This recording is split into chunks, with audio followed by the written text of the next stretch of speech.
वेद प्राचीन भारत के पवित्र साहित्य तो है ही, इसके साथ साथ विश्व के सबसे पुराने साहित्य भी हैं और जो हिंदुओं के सबसे पुराने और आधारभूत धर्म ग्रंथ भी हैं। वेद शब्द का अर्थ ज्ञान है और जो मुख्य 4 वेद हम सब जानते हैं, ऋग्वेद, यजुर्वेद, सामवेद और अथर्ववेद। नमस्ते एवरीवन, मैं वैद्य सर्वेश आप सभी का स्वागत करता हूं चरक चर्चा वीडियो सीरीज में। ऋग्वेद सबसे प्राचीन तथा प्रथम वेद जिसमें मंत्रों की संख्या लगभग 10,600 तक है। ऋग्वेद में ही मृत्यु निवारक मृत्युंजय मंत्र दिया हुआ है और विश्वविख्यात गायत्री मंत्र भी दिया हुआ है। चतुर्वेद में अगला वेद है यजुर्वेद। इसमें कार्य और यज्ञ की प्रक्रिया के लिए 1975 गद्य रूप में मंत्र हैं। तीसरा वेद है सामवेद। इस वेद का प्रमुख विषय उपासना है। सामवेद में संगीत में गाने के लिए 1875 संगीतमय मंत्र का वर्णन है और चतुर्वेद का अंतिम वेद अथर्ववेद है, जिसमें गुण, धर्म, आरोग्य और यज्ञ के लिए 5,977 कवितामयी मंत्र हैं और आयुर्वेद अथर्ववेद का उपांग है, मतलब अथर्ववेद का एक विषय। आयुर्वेद को सबसे पहले उपदेश देने वाले सृष्टिकर्ता ब्रह्मा जी थे, मतलब आयुर्वेद यह एकमेव ब्रह्मा द्वारा उपदेश किया हुआ चिकित्सा शास्त्र है।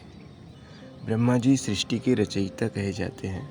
इसका मतलब जिस सृष्टि को ब्रह्मा जी ने बनाया है उसके स्वस्थ रहने के लिए उन्होंने स्वयं आयुर्वेद का उपदेश किया है।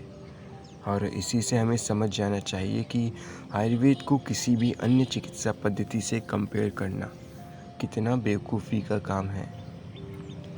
आयुर्वेद में कई संहिताएं उपलब्ध है, किंतु जो बहुत प्रचलित संहिताएं हैं जिन्हें हम सब ज़्यादा पढ़ते हैं वे है बृहत्त्रयी ग्रंथ, मतलब चरक संहिता, सुश्रुत संहिता और अष्टांग हृदय।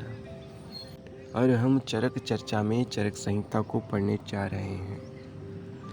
चरक शब्द के अर्थ में चरक शब्द के संबंध में कई कल्पनाएं हैं। ऐसी ही एक कल्पना यह है कि बृहज्जातक ग्रंथ के व्याख्याकार रुद्र के मतानुसार यह व्यक्ति वैद्य विद्या में विशेष विद्वान था। भिक्षावृत्ति द्वारा अपना पेट भरता था और जगह जगह घूमकर वैद्य विद्या का उपदेश देता था और साथ में रोगियों की चिकित्सा कर लोकोपकार किया करता था। घूम घूम कर भिक्षा लेने के कारण ही इस व्यक्ति का नाम चरक पड़ा होगा। चरक संहिता 120 अध्यायों का ग्रंथ है, जिसमें 8 स्थानों में इसे विभाजित किया गया है, जिसमें कुल 9,295 सूत्र उपलब्ध है। तो चलिए शुरू करते हैं इस श्रेष्ठ ग्रंथ को। अथातो दीर्घ जीवितीयम अध्यायम व्याख्यास्यामः, अर्थात अथ इस मंगलकारी शब्द के प्रयोग के पश्चात हम दीर्घ जीवितीय नामक चरक के पहले अध्याय का व्याख्यान करेंगे। जी हाँ, ये सूत्र चरक संहिता का पहला सूत्र है, जिसके बाद चरक संहिता शुरू होती है और इस पहले सूत्र के पहले शब्द अथातो को समझते हैं। वैदिक समय से ही ग्रंथों के शुरुआत में, मध्य में और अंत में मंगल आचरण की परंपरा, ग्रंथ की पूर्ति और उसकी प्रसिद्धि आदि सद्भावनाओं के लिए होती आई है। इसी को बरकरार रखते हुए अग्निवेश जी ने इस चरक संहिता में मंगल की आशा करते हुए मांगलिक शब्द अथ का उपयोग किया है।